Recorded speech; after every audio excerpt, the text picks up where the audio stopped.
Olá! Hoje você confere mais um debate especial sobre a ditadura no Brasil, iniciada há exatos 50 anos com o golpe militar. Desta vez, o tema é o trabalho da Comissão Nacional da Verdade, que foi criada pelo governo federal em 2011 para investigar a tortura, morte e desaparecimento de militantes políticos ocorridos principalmente durante a ditadura. E para falar mais sobre este assunto, vamos conversar com o Renato Dias, que é jornalista e irmão de um desaparecido político. Olá, Renato, muito obrigada pela presença. Olá, Camila, Maia, é um prazer estar aqui no Conexões TV UFG. Bom, também contamos com a presença do Egmar de Oliveira, que é presidente da Comissão da Verdade da OAB Goiás. Obrigada, Egmar, pela presença também. Olá, Camila, eu que agradeço a oportunidade de estar aqui em nome da Comissão da Verdade da OAB de Goiás para discutir esse tema que é relevante, sobretudo agora que se completa 50 anos desse fatídico episódio histórico que trouxe muita tragédia para o nosso país. Bom, para finalizar, nosso terceiro convidado é o professor do Instituto de Estudos Socioambientais da UFG e também autor do livro Guerrilha do Araguaia, professor Romualdo Pessoa. Obrigada também pela presença, professor. Eu que agradeço, Camila. Estou aqui à disposição para debater esse tema instigante e oportuno, né, pelos 50 anos do golpe militar de 1964. Bom, para começar, como nosso tema principal é a Comissão da Verdade, como vocês avaliam o trabalho dessa comissão? Vocês acreditam que essa comissão vai conseguir dar resultados ainda este ano, quando ela deve dar resultados já completando 50 anos do golpe militar? Renato, o que você acha como parente de uma vítima da ditadura e também que acompanha esse trabalho há muitos anos?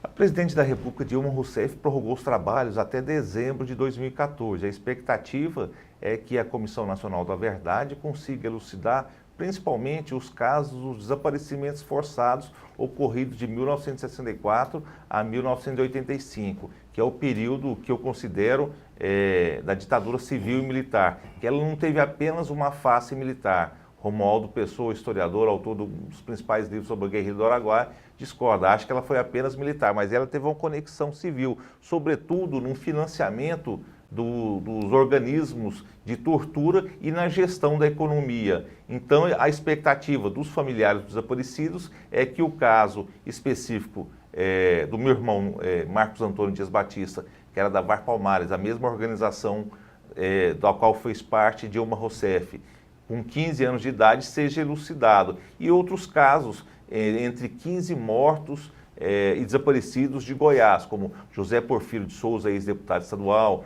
Durvalino de Souza, filho de José Porfírio, os 6 militantes do MOLIPO, Movimento de Libertação Popular, uma dissidência da LN, que foi criada em Cuba, que morreram em Goiás, Maria Augusta Tomás, Márcio Beck Machado, o Jeová de Assis Gomes, Arno Prez, assim como o Rui Berbes de Vieira e o Boanerges de Souza Massa. Todos esses casos sejam passados a limpos e para que não ocorram fatos dessa natureza nunca mais no Brasil. Bom, mas você que está acompanhando o trabalho da Comissão Específica do OAB, quais foram os resultados até agora que você poderia falar sobre essa investigação, principalmente nacionalmente? Camila, eu acho o seguinte, primeiro vamos pegar um pouco o histórico que levou à criação da Comissão Nacional da Verdade. Ela surgiu depois de uma pressão muito grande e de um debate que se começou dentro da Comissão da Anistia, ainda no período que eu fazia parte. Eu deixei a Comissão da Anistia em abril do ano passado. Mas em 2011, nós começamos a travar um debate dentro da Comissão Nacional de Anistia, que é um órgão vinculado ao gabinete do ministro da Justiça, acerca da necessidade de se criar no Brasil a Comissão Nacional da Verdade. E esse tema surge a partir da discussão da questão da justiça de transição. Porque, lamentavelmente, no Brasil, e a história nos demonstra exatamente isso, sempre, durante todo o período da nossa história, se procurou ocultar fatos relevantes que ocorreram aqui. E uma tradição seguida pelos governos do período da redemocratização, que foi exatamente de deixar essas questões à margem. E dentro da comissão da anistia do Ministério da Justiça surgiu um grupo que começou a discutir a necessidade disso. E isso evoluiu para o primeiro seminário dentro do Ministério da Justiça, presidido à época pelo ministro Tarso Genro, que é um ex-preso político. E a partir daquele seminário, um seminário que durou uma semana em Brasília, nós temos debatedores de fora do país, experientes na questão da justiça de transição e, sobretudo, na questão das comissões nacionais da verdade, em especial a Comissão Nacional da Verdade da África do Sul. E a partir daquele seminário, se produziu um anteprojeto de lei que foi encaminhado ao então presidente Lula. Isso a partir de uma iniciativa do ex-ministro, que é preciso fazer justiça, ao ex-ministro da Justiça, Tarso Genro. Então surge a Comissão Nacional da Verdade, estabelecida em lei, com os objetivos fixados na lei. Bom, ela é instalada e aí começam a surgir alguns problemas que no curso do debate aqui nós vamos esclarecendo, e eu tenho certeza que vão ser aflorados alguns problemas que nós estamos evitando, que nós estamos vendo na condução do trabalho da Comissão da Verdade. Eu, particularmente, acho que a Comissão Nacional da Verdade, ela é importante, né? Ela está cumprindo um papel limitado, porque o centro da questão, ela não tem enfrentado. A minha opinião, hoje, que o trabalho da Comissão Nacional da Verdade não tem enfrentado o problema principal que levou à sua constituição. Bom, Romualdo, você como pesquisador e principalmente da guerrilha do Araguaia, como é que você avalia o trabalho da Comissão da Verdade, principalmente para aqui, para Goiás, para os desaparecidos, para os familiares dos desaparecidos? Bom, eu sou bastante cético, né?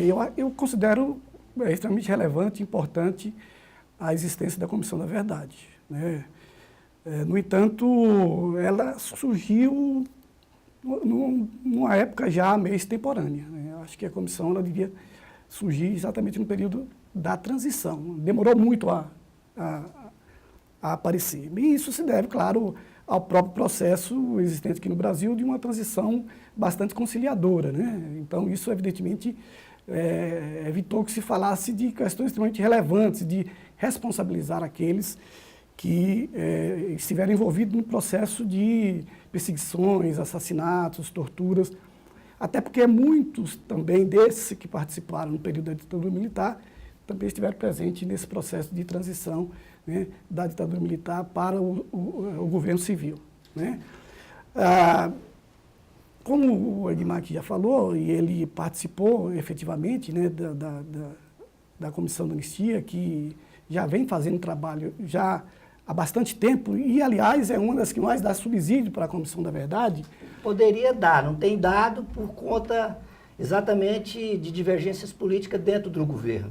Eu acho que isso é importante ser ressaltado, porque hoje, se a Comissão Nacional da Verdade não está cumprindo o papel, por exemplo, que os familiares do Renato, né, pleiteiam, que é exatamente a localização do corpo do seu irmão, a Comissão Nacional da Verdade ela não tem focado nisso. Ela não tem focado exatamente por quê, Romualdo? Aí é que eu acho que foi o grande problema, né, que foi a questão da composição da Comissão Nacional da Verdade. Uma composição negociada pelo governo, lamentavelmente, que desconsiderou, por exemplo, o trabalho de pessoas durante vários anos na Comissão de Mortos Desaparecidos, vinculada à Secretaria Nacional de Direitos Humanos, criada ainda na época do governo Fernando Henrique Cardoso, e, sobretudo, da Comissão Nacional de Anistia do Ministério da Justiça, que tem o maior acervo recente, da história recente do Brasil, porque lá chegaram 74 mil pedidos de anistia, e esses pedidos, quando a pessoa bate a porta da Comissão da Anistia,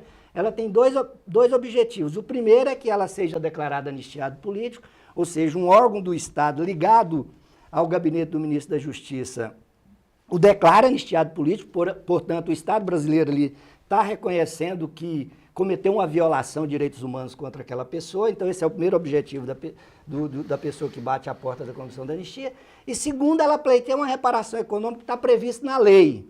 Agora, para ela, primeiro, ser declarada anistiado político, em segundo lugar, ter direito, fazer jus a essa reparação, ela tem que demonstrar, e lamentavelmente, aqui no Brasil, o ônus da prova no caso da comissão da anistia, não é do Estado, mas é da pessoa que foi perseguida, o que é uma excrescência.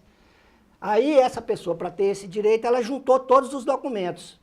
Por isso é que a comissão da anistia, vinculada ao Ministério da Justiça, do gabinete do ministro, ela tem o maior acervo da história recente. Entretanto, isso é desconsiderado pela Comissão Nacional da Verdade. Só uma parte. É preciso considerar também que a Justiça de Transição do Brasil, que inicia-se em agosto de 79 com a Lei de Anistia, se desenvolve em 95 com a Lei 9.140 do então presidente da República, Fernando Henrique Cardoso, com a criação da Comissão dos Mortos e Desaparecidos, depois com a criação da Comissão Nacional da Anistia, da qual o Egmar José de Oliveira foi vice-presidente, atuante, mas é preciso lembrar também que essa tarefa inconclusa, se a gente fizer uma comparação com Chile, Argentina e África do Sul, o Brasil está anos-luz atrás. Agora, os números apresentados pela Comissão Nacional da Anistia, pelo Egmar José de Oliveira, mostram que não houve no Brasil uma dita branda.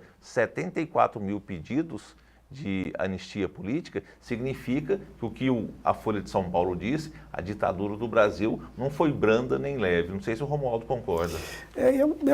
Eu queria completar aqui, fazendo a ligação com a questão da guerrilha do Araguaia, né? Para mim, uma das pessoas mais importantes na Comissão da Verdade, essa é a minha opinião,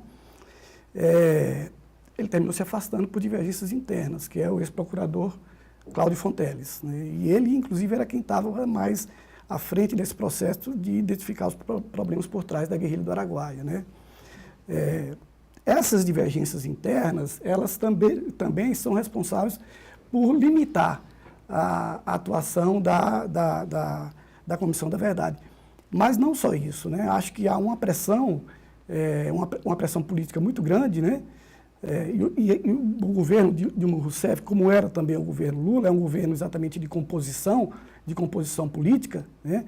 E é evidente que nos bastidores há uma pressão muito grande para que isso não seja aprofundado, né? E há um limitador também, né, que é o próprio Supremo recentemente deu exatamente, dificultou que se prosseguisse em investigações que responsabilizasse, culpabilizasse aqueles que praticaram crimes de tortura, exatamente por conta da lei da anistia, né? Eu vou ter que interrompê-los que o nosso bloco está terminando, mas a gente continua falando exatamente sobre esse assunto no próximo bloco. Não sai daí, a gente volta em instantes.